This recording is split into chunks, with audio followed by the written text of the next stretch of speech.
Welcome to tonight's program, Hidden Gems, 10 Beautiful Places in India, a part of the Discover India series.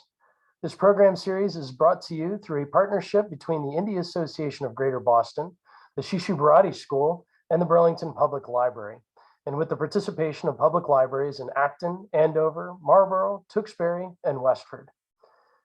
I would like to thank the members of the India Association of Greater Boston and Roopesh Mathur, our presenter for the night, for the generous donation of their time and knowledge to make this series happen. You're invited to join us for the next program in this series, The Story of Paisley and How to Draw It, on Monday, May 2nd, starting at 7 p.m. If you enjoyed tonight's program, I would also invite you to tell a friend about it and help us spread knowledge of India's many cultural wonders. Tonight's program will be a presentation followed by a question and answer session. In order to ask questions, please feel free to do so at any time using the Q&A feature within Zoom, and your questions will be answered at the end of the program, time permitting. Joining me is Vaishali Gade, President of the India Association of Greater Boston, who will introduce our speaker.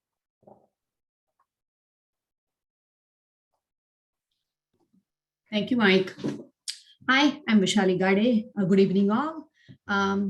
I'm the president of India Association of Greater Boston, IGB. It's one of the oldest organizations in New England area for Indian Americans to foster social, cultural, and community presence in New England area, as well as we strive to unify this diverse culture of ours in America.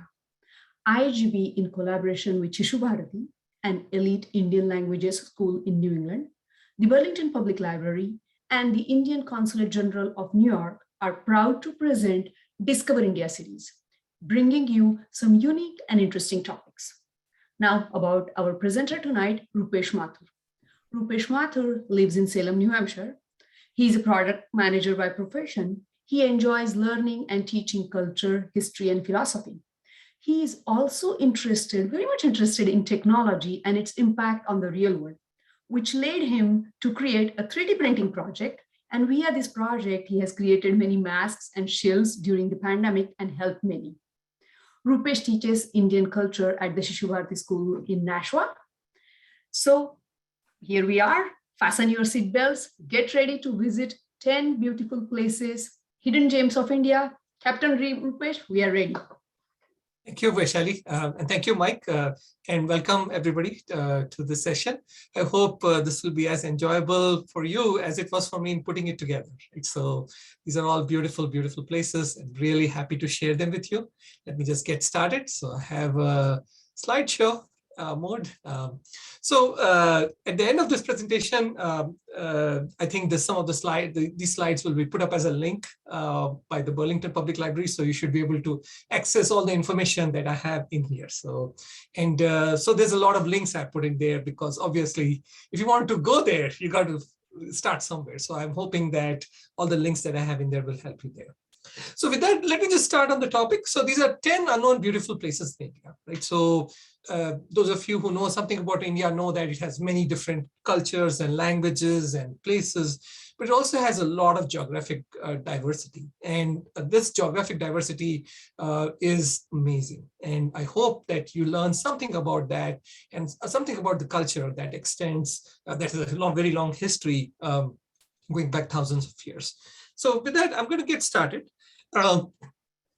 So the tourism campaign for India run by the Indian government has the tagline Incredible India, and our sponsor is Consulate General of India, right? So I got to talk about this, right? So basically, when we talk about Incredible India, we are talking about one of the most diverse countries, if not the most diverse countries on planet Earth, which has 16 main languages, hundreds of different dialects, many different cultures, and philosophies that go back thousands of years. So India is one of the most amazing countries in the world to visit as a tourist. And we are very fortunate that we got a chance to grow up there. So people who come to India, they come to see monuments like the Taj Mahal, right? So you see Taj Mahal is one of the most famous and most visited monuments in the world. They also come to experience the culture. So we have dance, music, arts. So many people come to see and experience those arts and cultures. Many people come to sample the food, right? So when some of you might have gone to Indian restaurants around here and have seen the incredible food that's available. but that's only a fraction of what you can get when you go to India, right? So when you go to India, there are people who go there and they just eat their way across India, right? So it's amazing food, amazing culture, amazing monuments, and there's a lot of history. So you have lots of palaces, lots of forts, lots of historic places associated with people like Gandhi, Mahatma Gandhi, who's one of the most famous apostles of peace in the world. So you can go to all of these places and you can experience it for yourself, right? So it's that way, it's an amazing place to visit. But if you look at where most people go, they go to a few places. So the maximum number of tourists who visit India go to this area in North India. As you can see, it is bounded by New Delhi, which is the national capital of India, Jaipur, which is a historic place, and Agra, which is where the Taj Mahal is. So there's a lot of tourist facilities, hotels, tours, transportation, a lot of things, a lot of facilities available there that allow you to experience that area. And it's a really amazing area. For instance, on the top right is something called a palace on wheels. It's a train, which is also a palace. It's an opulent ride, the most opulent ride in a train ride that you can ever find. You can ride camels and so on. We also have in India, we have beautiful beaches. So in the 1960s, when the counterculture started, this place on the left is Goa, became one of the destinations. That's where a lot of the people who participated in counterculture, people like Steve Jobs, and actually came to this place to get self-realization. And then in the middle is Kerala. So this is southern India, and it has all these lagoons and backwaters and houseboats that you can visit. So a really beautiful green, verdant place. Then if you go extreme north in India, to the extreme north, you reach the Himalayas, and those are the tallest mountains in the world. And there are two places that many people visit. The first one is called Ladakh. And Ladakh is a wonderful place. It's a repository of Tibetan Buddhism, so Buddhist culture, and also one of the highest places that you can bike in the world. If you have a bicycle, you can ride your bicycle there, and you've got to have strong lungs, of course, but you can just visit and trek and do all kinds of things. Then you have the Kashmir Valley, which is also a very beautiful verdant place in the lap of the Himalayas. So people usually go to these places, right? So they tend to end up there for the most part. In today's session, we're going to learn about other places that are a bit of the beaten path and maybe a little bit hard to get to, but are rewarding by themselves. So I'm going to actually start with a pop quiz. So you see this area here. This is a triangular circuit, and it gets the maximum number of tourists in India. So what is it called? So A is the tourist triangle, B is the Taj Mahal tour, C is the Golden Triangle, and D the Rajasthan Express. So can you take your best guess, and let's see what what the consensus is, right? So, all right. So let's see what happens. We're going to give it just a minute here. Rupesh's answers are still coming in. I'll go ahead and give everybody about another 10 seconds to get their final answer in. I'll count down from 5, 4, 3, 2, and 1. And we'll go ahead and share those results for you. All right. That is awesome. This is a very smart audience, right? So you did get it. That's the answer, the Golden Triangle. So let me just go here and let me highlight the answer. So that's called the Golden Triangle.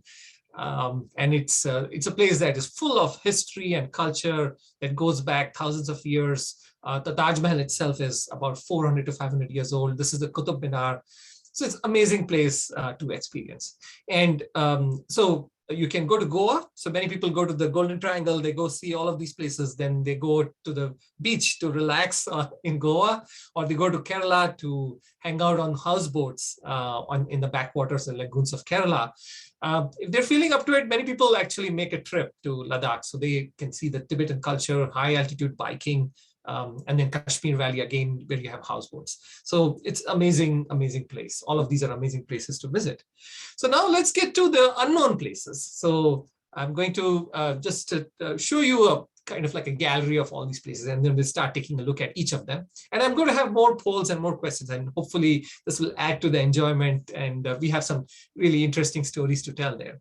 So we'll start with a place that's on the extreme east of India, that's Cherrapunji, which is the rainiest place in the world. Then I'll go into the mountains, to Mashobra, Himachal Pradesh, then to a beautiful, beautiful city of lakes, that's Udaipur, Rajasthan, followed by a beautiful area on the mountains of South India, that's Munnar, Kerala, and also another place in Kerala, which is the Varkala Cliffs, which I'll talk about in a little bit. Then we go to a national park area where you can see, elephants and tigers. I'll talk about that, followed by ancient caves where you find cave paintings. So India has cave paintings, and this is a place where you can find the most cave paintings.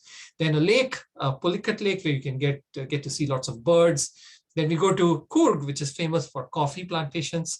And lastly, a waterfall. This is called Dudsagar Falls that are in Goa.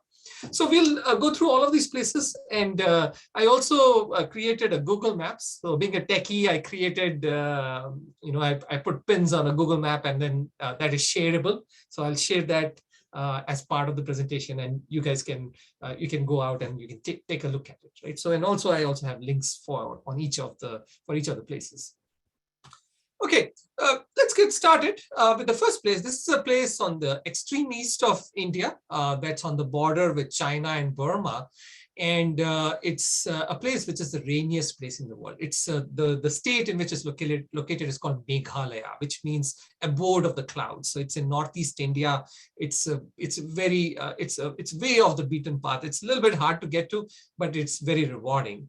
And it's very famous for being the rainiest place in the world. So it gets the maximum amount of rainfall in the world. So it gets about 463 inches of rainfall in the world.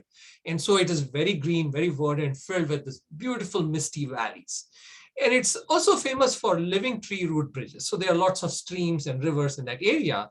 And because it's so remote, the people there have figured out a solution, which is that, hey, if plants and trees can grow here, why not use those plants and trees to create bridges? So what they do is that they create bridges, which are basically the roots of trees that have been trained to go across a lattice work. So they use bamboo and other materials to create a lattice work.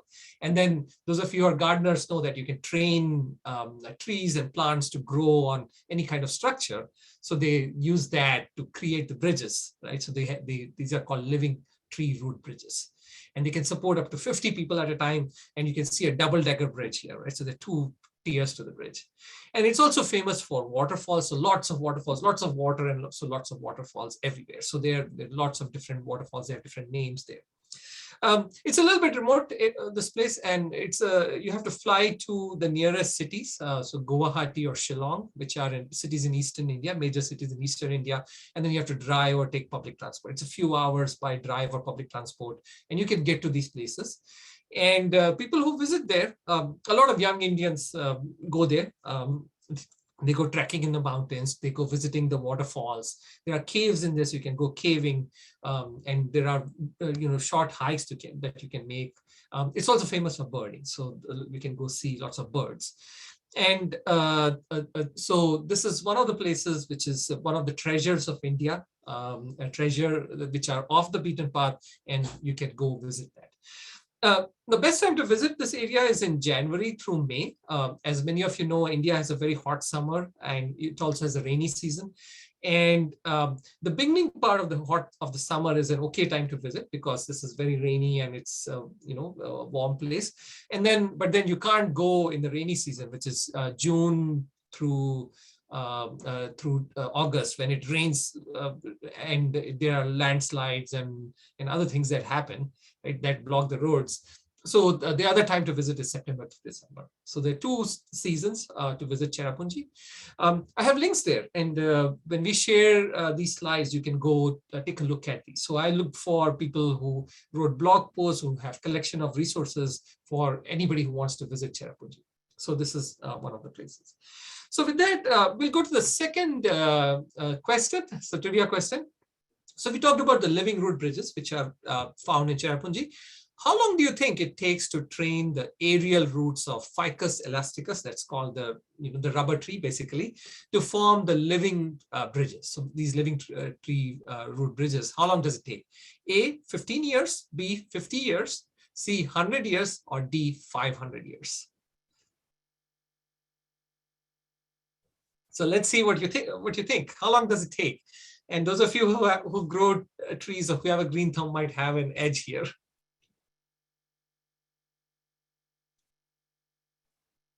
So it looks like we have almost everyone who is responding. We're going to give it another 10 seconds.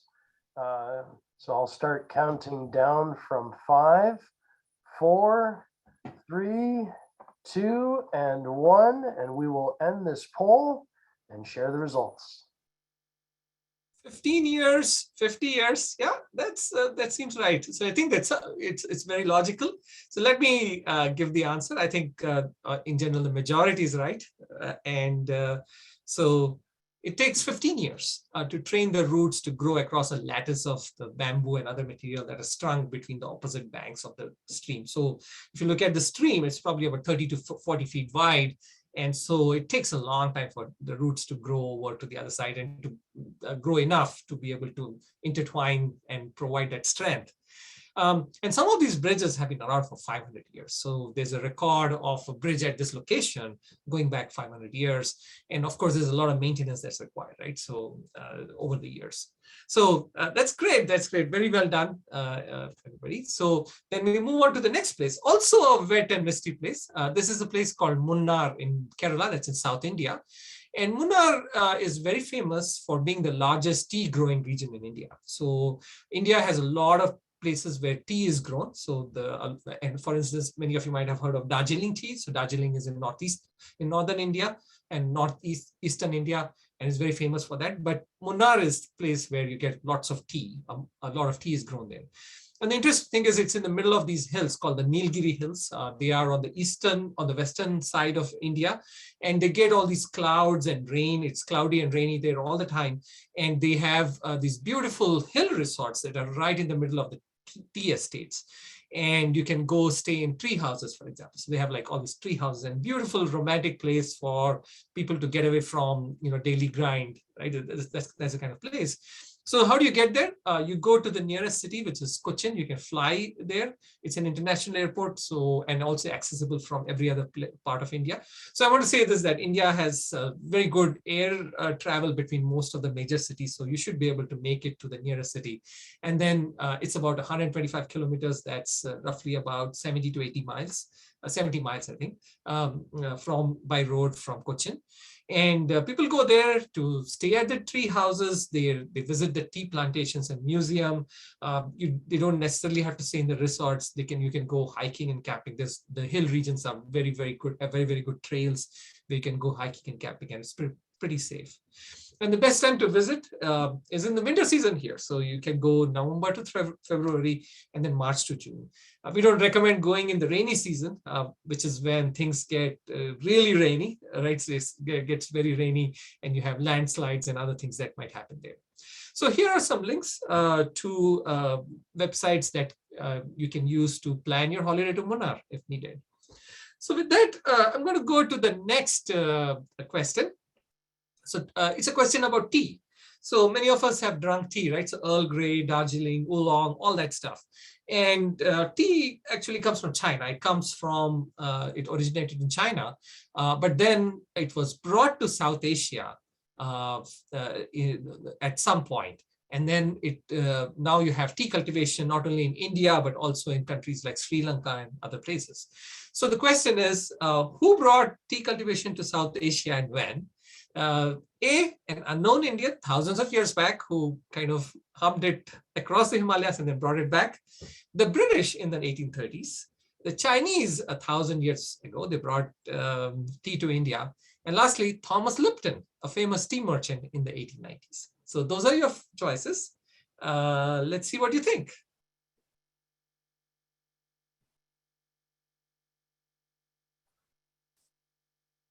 And people are answering very quickly here.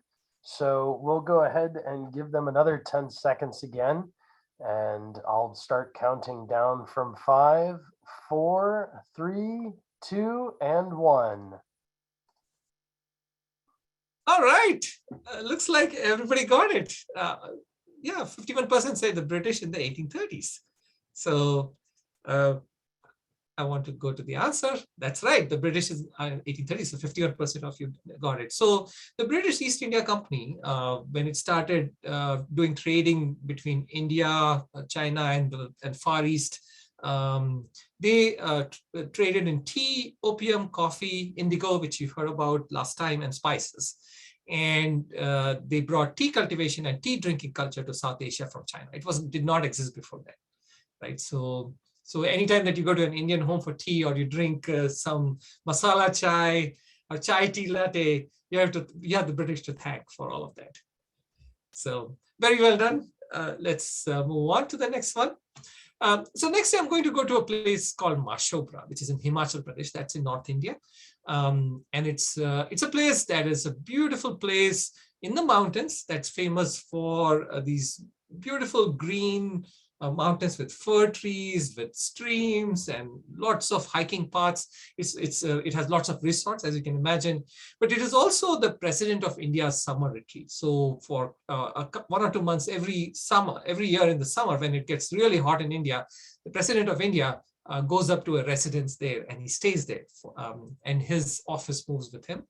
And that area is also famous as a place for writers and artists residents. It's a quiet place, it's beautiful. So if you want inspiration to strike while you write your next big novel, or paint your next big painting, your next beautiful painting, that's the place to go.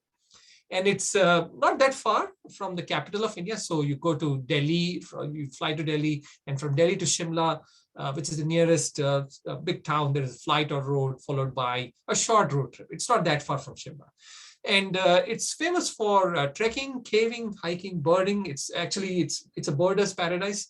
So for instance, if you look at this bird here, this beautiful bird here, they're the Himalayan bulbul, right? So it's actually a singing bird that you can find in that area, right? And the hills that Mashobra is set in are called the Shivalik Hills, right? And the best time to visit is when it's hot. So people who want to escape hot summers in India in the plains, they head to Mashobra and Shimla. They head to this area, that is April to June, when it's the hottest out there. Right. So again, I have links here, and you can go and check it out. So I want to have the next survey question here, next quiz question. So Mashobra is located in the Shivalik Hills in North India, and these are themselves considered the foothills of a mountain range. Can you name that range? A, the Eastern Ghats, B, the Western Ghats, C, the Nilgiris, and D, the Himalayas. So make your pick. I apologize, Roopesh. I don't think that this question was included in the questions that you had sent me. Oh, okay. So I am very, very sorry about that. The next one I have is related to James Bond in this, so it would not be in line with it. So I'm going to take a crack at this, if that's okay. And you can tell me if I am right or wrong. I'm going to say the Himalayas would be my guess. That's right. Because remember, you have a clue here, which is the Himalayan bulbul, right? Which is a singing bird that you find there. Excellent. Thank you. And I'm sorry about that. No problem. No problem. Thank you. All right. So the Shivalik Hills are basically mountain ranges that form the southern fringe of the Himalayas, and they extend 1,500 miles across northern Pakistan and India. So that's a neighboring country in India. So the Himalayas extend all the way across these two countries, and they have altitudes. These hills have altitudes ranging from 1,500 to 2,000 meters. So a bit higher than the presidential range that you find in New Hampshire. And because they are accessible from the plains of India, which can get really hot in the summer, they are very popular as summer getaways and weekend picnic spots. You can go there take a long weekend, play hooky from the office and go to a place like this. And all across northern India and Pakistan, you find the locals actually go to these places, and these are called hill stations. And then many of these places, Mashopra is just one of them. And these are places that the British, when they ruled India, found very, very congenial, because it reminded them of home, right? Which is, green and rainy and that kind of thing. So it had very English weather. So people, so they used to go there. And then now that infrastructure has developed, a lot of Indians go there too. Okay, so that's one of the interesting fact there. Then I'm going to go next to Udaipur, Rajasthan. And Udaipur is a city in Rajasthan. We talked about the Golden Triangle. It's not that far from the Golden Triangle. It's just a little bit outside that area, but not by far. And it's a beautiful city set of lakes. So there are lots of lakes there, and there are palaces and forts around the lakes. And it's a beautiful romantic place to visit. And somebody called it the Venice of the East. So that's the unofficial name of the town, which is the Venice of the East. So it's a beautiful place. You can go on the lake. It's considered the most romantic spot in India, right? So as you can imagine, there are lots of marriages and movies that are set there. It's a destination wedding place, right? And the lake that you see in there is called Lake Pichola. And on that lake are all these palaces and hotels. So there's a palace that you see at the bottom that's called the City Palace, right? So that's right on the lake. And then there is a hotel and palace that's right in the center of the lake. That's called the Lake Palace. It's in the center of the lake. And it's one of the most famous hotels in the world, most picturesque hotels in the world, also very, very good service and so on. So it's an amazing place to stay and to experience, romance, right? So that's what it's for. So you have, so it's famous for the forts. It's famous for the Lake Palace. It's famous for the all the different palaces around town. And but in addition, it also has many gardens and temples. It used to be the capital of a state called Mewar, and the kings who ruled that place, they actually built lots of things there. They built gardens, temples, palaces, forts, all kinds of stuff there. And it's one of those places where which is a beautiful, beautiful place to visit for a vacation. And because it's so beautiful, it's a location for movies and marriages. Lots of movies are shot there, including Indian movies and Western movies. Lots of famous people get married there. You can rent a palace and get married there if you have the money and you can afford it. I think Katy Perry, her first marriage to Russell Brand was in Udaipur, right? So that's, for instance, that's a bit of trivia there. And this is one of the places that is easy to reach. So you can fly directly to the local airport. So there's an airport there, or you can take a road trip or take a train from Delhi or Mumbai. It's very accessible from most major cities in India. And activities there include sunset cruises on the lake, the palace hotels. The food is amazing. All these hotels and around town they have amazing food. They also have handicrafts, lots of handicrafts and shopping. So you can go shop till you drop. And this is a place because it's set next to a desert. So there's a desert not far away. So it gets super hot in India at that in that period. So the best time to visit is from September to March. Otherwise, it gets very, very hot for anybody to go there. So I have a link to a blog there, and you can see that. Then here's a trivia question. That's the one that Mike was referring to. So Udaipur is a setting for a James Bond movie in the 1980s. And so this movie was set, it had lots of different locations, but the main action was set in Udaipur. And I'm going to give you the names. A View to a Kill, A, B, Never Say Never Again, C, The Living Daylights, and last, D, Octopussy. So let's see what you say.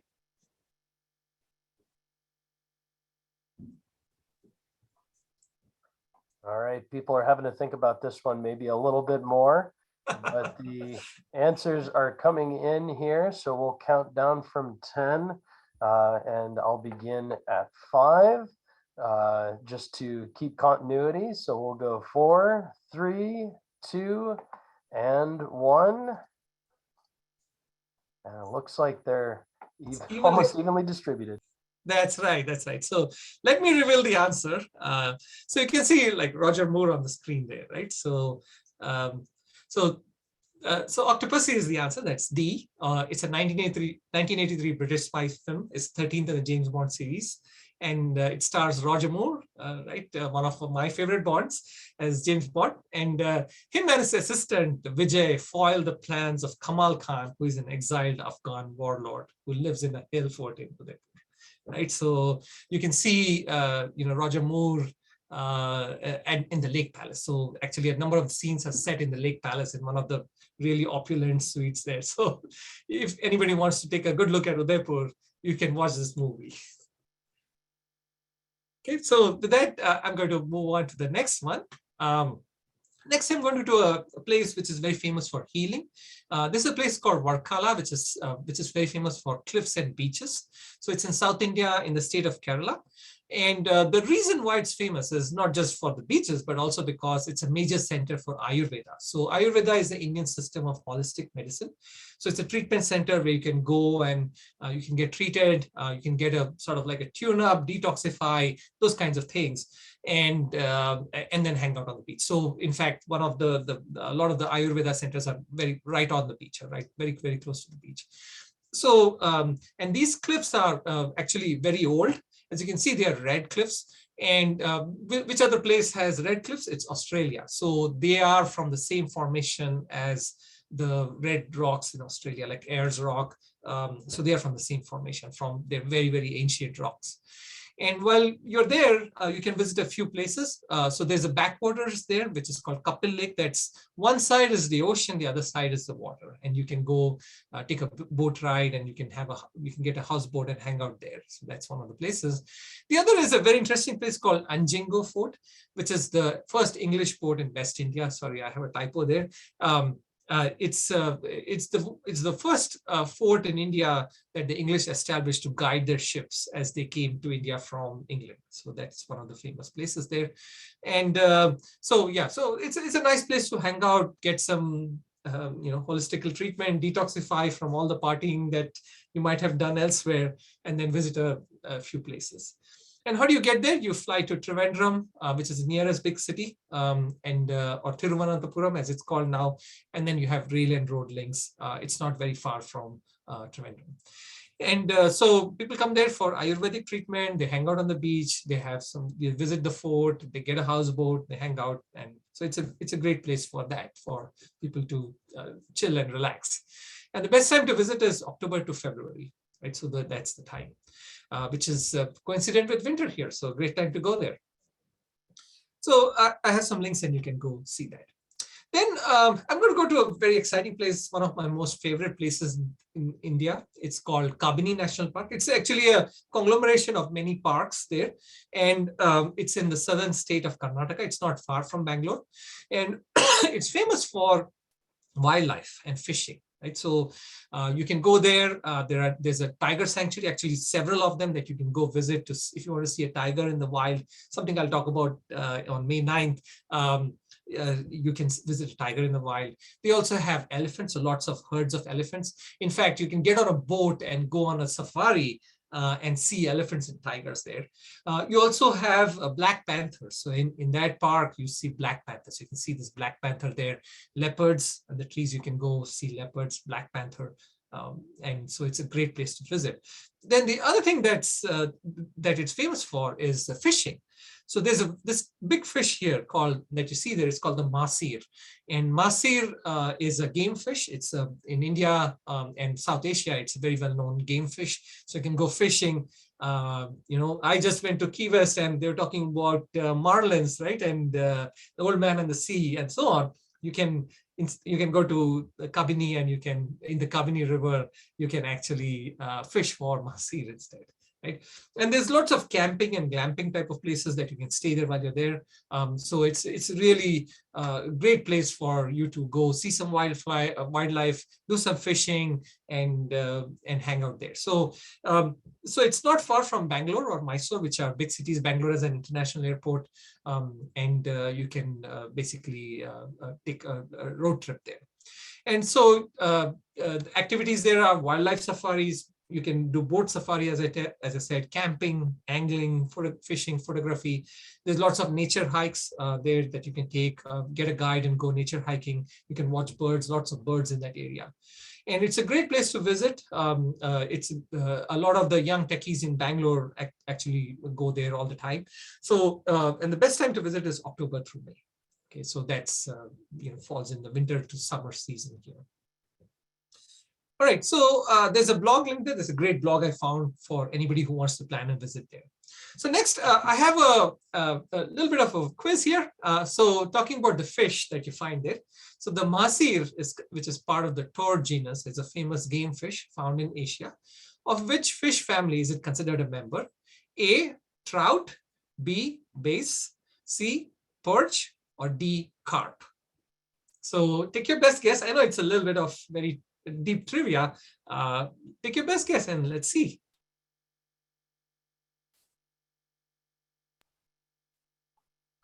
All right, it looks like we have about half responded, so we'll go ahead and go 10 seconds from now, and I will begin counting down from 5. So get the answers in. 4, 3, 2, and 1. And we'll see the results. All right, trout, bass, perch, carp. Oh, wow, 43% said carp, and that's correct. And that's the majority answer. So let me just talk about this kind of fish. So carp are a family of fishes. They are deep-bodied freshwater fish. They can grow to very large sizes. And they're distinguished by these barbels around their mouths. So you can see these barbels around the mouth. And the carp family, which is Cyprindae, is a very large group of fish which are native to Europe and Asia. And which other fish that you're familiar with has barbels? It's your goldfish that you find in your home. The goldfish have the same types of barbels there, which are hanging from their mouth, which are that's a distinguishing characteristic. So goldfish are part of the carp family. Okay. All right, great, good going. Then let's move on to the next location. These are called the Bhimbetka Caves. They are in central India. They are Madhya Pradesh. So many of you might have heard of cave paintings in Europe, right? So places like Lascaux have cave paintings which are 50,000 years old, made by our ancestors long back. Similarly, India also has caves which have cave paintings. And this particular place is very famous for forests and caves, and cave paintings have been around from 10,000 years, tens of thousands of years old, to even historic times. So even about 500 years back, 400 years back, people went and painted in those caves, and they used red ochre to make pictures on the walls, right? And it's in the forest, you can go see it. So here's one of the most famous paintings there. So this is about 10,000 years old. This shows a bison attacking a person. So there's a hunter, right? He has bows and arrows, and then the bison is not happy at being hunted. So the bison is attacking this hunter while his friends are standing there watching, right? So it's one of the more famous things that you can go see there. So this is a place, this is a little bit remote, as you might imagine. You have to go to the nearest big city, which is a very nice city by itself. It's called Bhopal. And then you can take a road trip from there, which is 45 kilometers. And you can go visit the caves. But along the way, you can also see the historic Sanchi Stupa, which is one of the oldest Buddhist monasteries in the world. So Buddhism originated in India, right? More than 2,000 years back. So the Sanchi Stupa was built around that time. And then you can go to Bhopal city, which is an amazing place by itself. So Bhimbetka, you can visit between October through March. As you can imagine, that's the time when the weather is very congenial for anybody to visit. And Bhimbetka is also on the UNESCO Register of Historic Places to be preserved. So you can go see that there. All right, so that's about Bhimbetka. Next place I want to go to is Pulicat Lake.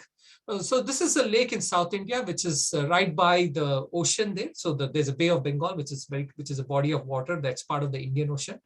And it's a saltwater lake because it's right next to the ocean. It's on the Bay of Bengal, and it's very famous as a bird sanctuary. So it gets birds from all over the world. So birds from Siberia, from Europe, from rest of Asia in the winter, they come down there. And this is a place that birders of India go to visit.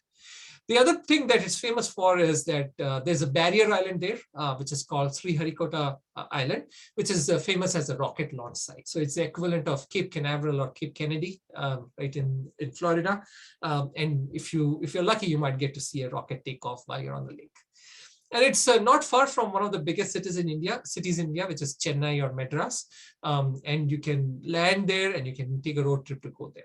So the main activities when you go there are bird watching, fishing. You can go see the flamingos there. It has huge flamingo colonies that you can go see. You also get boat tours, and there are all these islands, barrier islands, where you can go camping. So it's a great place to visit for that. So the best time to visit is October through March. And here are some links for you to take a look at if you're interested. All right, so then I'm going to go to a place that is a favorite for many people who live in India to go to. That's called Coorg or Karnataka. And Coorg is also known as the Scotland of India. So it's in the mountains, which are called the Western Ghats. And this is an area which is very famous for coffee plantations. So this is so coffee has been cultivated there for hundreds of years, for a very long time. And then the other thing that is famous for, of course, there are lots of resorts there, but it's a place called these accommodations called homestays. What is a homestay? It's a private residence where the owner lives and then has guests in their home. So they have guest quarters, and the owners basically cater to the guests. So if you go there, you'll get conversation. You can talk to the host. You can hang out with them. You eat the food they make. This area is very famous for the culture and food. So there are the people who live there are called Kodagu, and then they're very famous for the culture and food. So you can hang out there and you can eat their food, and then go out and visit a coffee plantation and go hiking, trekking, doing all kinds of things there. And it's easy to access. So you can go by road from Bangalore or Mangalore. So Bangalore and Mangalore are the two nearest cities, and you can go there. Activities are coffee plantation tours. You can go trekking in the mountains there. You can go elephant bathing. So in that area, there's lots of there is a place where you can go and hang out with elephants, and splash some water onto them, get into the water and splash some water onto them. Some of you may have seen that happen there. It's also a haven for foodies, so people who want to try out different foods, different types of foods, especially the local food is quite famous. So people go there for weekends or even extended stays, spend summer vacation or winter vacation there. So it's a great time to visit, October through March and September to June. As you can imagine, it rains from June all the way through August, so it's not that easy to go to. So here are some links, and I hope you get to go visit those links and see what it's all about.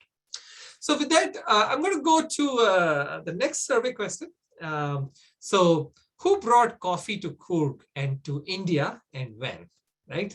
So the British in the 1800s, B, the French in the 1700s, C, a 17th century Indian saint, and D, Italian prisoners of war during World War II.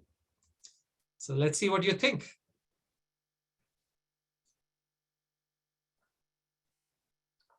All right, and the responses are coming in.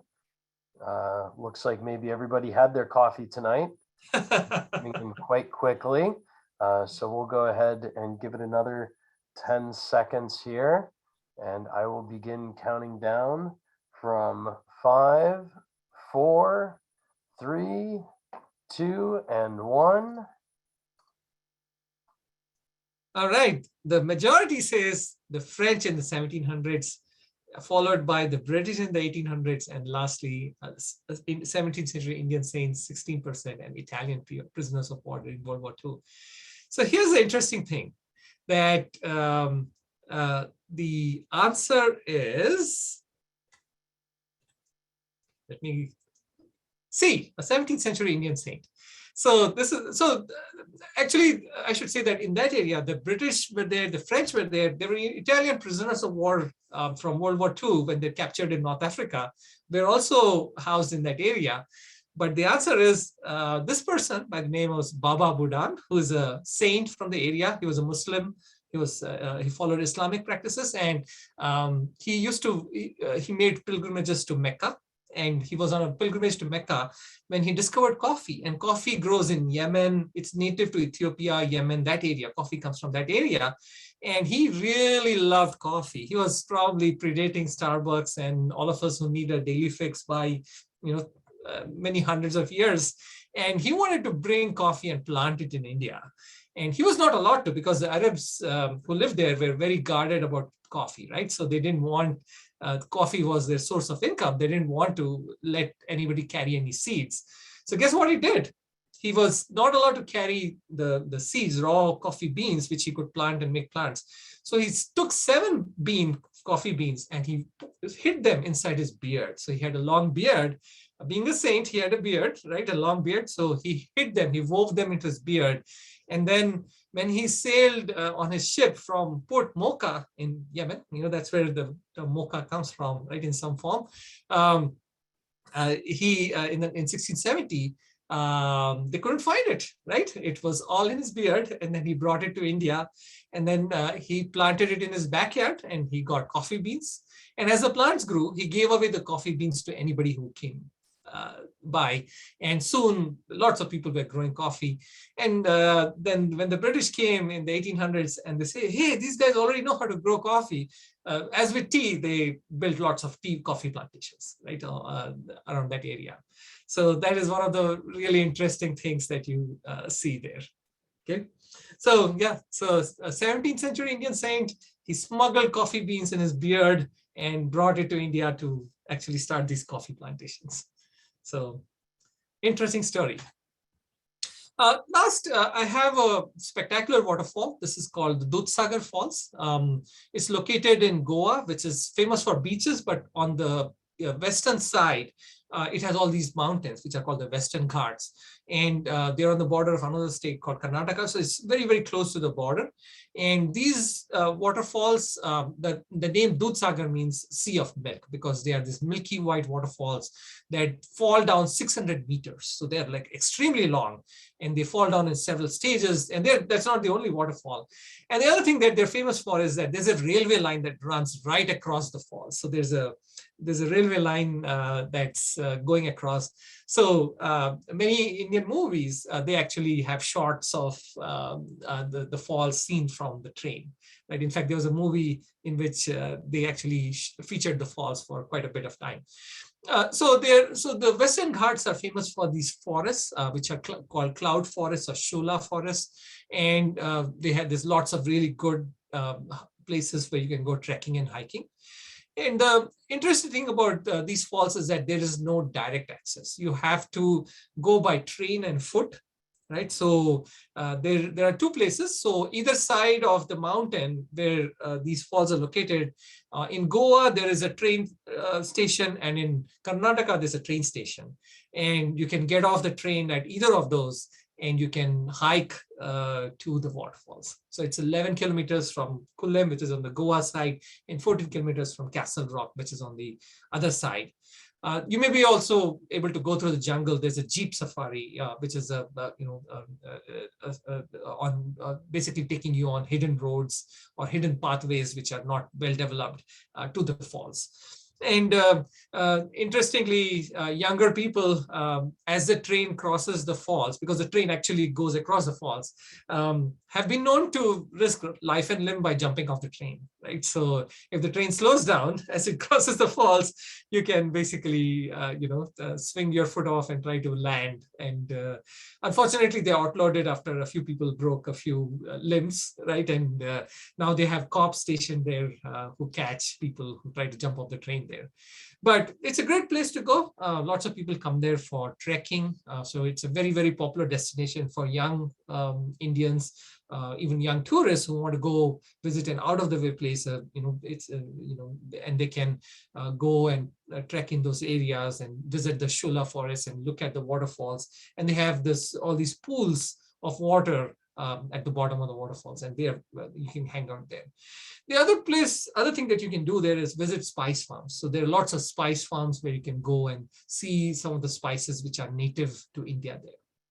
And so this is a great place to go if you are into hiking and camping and want to have something that is a nature experience that's out of the way, right? A remote place. So I have some links there, and you can go check it out there. And when we share the slides. I'm going to go to the last survey question here. So talking about a spice plant. So if you go to the spice farm there, you'll see a spice plant there. You see all the spice plants, and this one you'll see. The plant seen in these pictures here is native to the coast of Western India and produces one of the oldest spices known to man. Can you name the spice that is worth more than its weight in gold and motivated many explorers, right? So, and the answers are A, turmeric, B, cardamom, C, garam masala, or D, black pepper. So let's see what you think.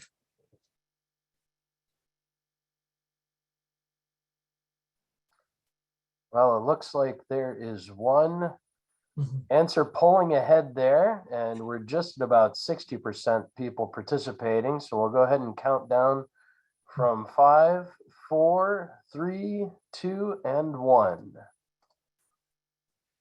All right, so black pepper wins by quite a bit. So let's see what the answer is.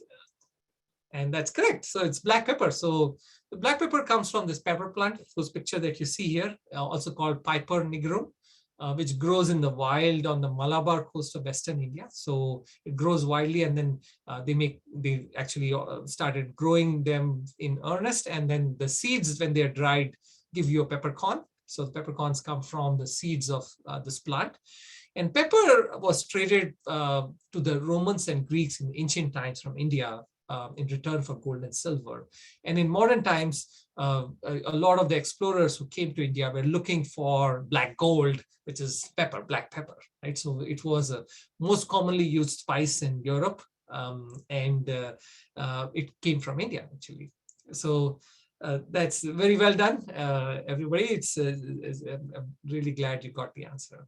So with that, I think we're done with the 10 places. Hope you get a chance to visit them. Hope you get a chance to explore these places. At the end, I want to say that I went to Google Maps, and apparently in Google Maps, you can make your own maps and put your own markers. So who knew? And so what I did is that I went and created a Google map where all these places that I've talked about are listed there, and you can go and you can click on them, and through Google Maps you can visit them, and you can see the topography, see pictures, see how to get there, all of those things that you can do with Google Maps. And this will all be shared with you, and you can check all these places out virtually, and I hope you get to travel and visit them. Well, right, thanks, Mike. Thank you so much, Roopesh. That was a fantastic presentation. We have some questions that are coming in. If anybody has any questions to ask, they can certainly do so now using the Q&A feature within Zoom. I have one of my own. I'm a bit of a coffee fiend. And actually, it was funny, this weekend I was in Boston, and at the Boston Convention and Expo Center, they were having New England's largest coffee convention. And so while I was there, I enjoyed some Indian monsooned Malabar. And I was wondering, is that coffee come from Coorg that you had mentioned? Yeah. So I think that area, right, which is down here in the South India, produces that variety of coffee. Oh, excellent. Well, I guess that jumps to the top of my list here for places to visit. So we have a few questions as well as compliments. And so we've had one person who says, thank you, Roopesh, who providing this cruise directing for the travel. And there was someone who was wondering where you are from in India, and she asked if most of the people from where you live are as joyful as you. She says you've given an excellent presentation. Oh, thank you. Thank you, Carol. Thank you for the compliment. So I'm from this place right here. You can see that's Hyderabad. Okay, so I grew up there, and then I went to college down here in Chennai. So down here, so that area. And I should say that I'm probably a good advertisement for the people of Hyderabad, who are known to be very even-tempered and laid back, right? So that's how we are. That's how we roll, I should say. Well, everybody's saying you have a lot of energy, so I guess maybe contradicting laid back. So one question that came up was, why do some people say Bombay and others Mumbai? That's a very good question. So the city itself takes its name from a local goddess who was called Mumba Devi. So she was the goddess. But when the city grew, it was founded by the British who actually took over. Actually, it was first the Spanish, and it was given to I think one of the British kings as dowry. Right. So and then the British took over, and they couldn't pronounce Mumba Devi, so they changed it to Bombay, and it was Bombay for a long time. And recently, it has been changed to Mumbai. I think it was in the 1990s that they changed the name to Mumbai. And we have another question, a little bit more practical on the travel side, asking what is the best airline from Boston or the Boston area to travel to India? Oh, that's an excellent question, actually. From Boston, the two airlines, there's like several airlines that travel to India. The one that a lot of people use is Emirates. So Emirates, there's a 14-hour flight from Boston to Dubai, and then from Dubai to any parts of India. So it has very good connectivity. There are also other airlines, Middle Eastern airlines. So the Etihad is another one. And then, of course, you have the European airlines which fly through Europe. And then from Europe, you can go to most major cities in India. And I know that there's a lot of connections once you get to where you're going to in India. There might be additional connections. Do you want to say anything about rail travel or? Sure. So Indian Railways is one of the largest railway networks in the world. You also have nowadays excellent air travel, air links. So most of the major cities have very good airports, and even the smaller cities have very good airports, and there's lots of connectivity. So India has invested in airports in the last 20-30 years. So a lot of these airports are brand new, they're and modern. So I would say that both air travel and rail travel are great ways to see India. And a question about the Varkala cliffs, are they currently eroding? Yes. They're many tens of billions of years old. So they are the leftover part of a huge rock formation from when a lot of the continents were joined together. So they're very, very old cliffs. Well, that looks like it is the run of questions. The compliments are just pouring in, though. Everybody really enjoyed the program and is thanking you for your wonderful presentation, Roopesh. And I would like to add my thanks to that as well. Thank you. And I will invite everybody to join us in May for our next program on May 2nd, Monday, May 2nd. Vineet Kumar, who had given our first presentation, will be following with the story of Paisley and how to draw it. And then Roopesh will be back the following Monday, May 9th, to talk about the Bengali tiger. And I did want to also direct everyone's attention. I put in the chat a link to Roopesh's presentation, but we will also have that available on our library webpage.